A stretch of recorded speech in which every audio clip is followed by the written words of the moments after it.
আল্লাহ পাক অবাক হয়ে যান সেই যুবককে দেখে যার প্রবৃত্তির তাড়না নাই, সে আল্লাহর দ্বীনের পথে ছুটছে। এই যুবককে দেখে আল্লাহ পাক অবাক হয়ে যান এবং তার দোয়া যেভাবে কবুল হবে, একজন মানুষ যার পা কবরে অলরেডি চলে গেছে তার দোয়া কি সেভাবে কবুল হবে? দুজনের ইবাদত সমান। এই বয়সে আপনি অনেক কিছু করতে পারেন।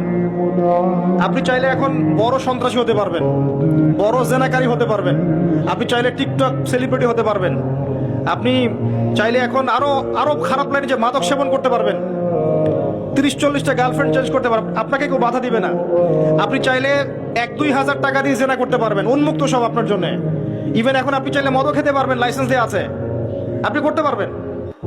এই সময়টা আল্লাহ পাক দেখতে চান আপনি কি করেন। এই সময়টা আপনি আল্লাহর দিকে ফিরে আসেন, আপনি কোরআনের দিকে ফিরে আসেন, সুন্নত অনুযায়ী জীবন যাপন করেন, আপনার জন্য অপেক্ষা করছে জান্নাত। কি চান আপনি সিদ্ধান্ত নেন।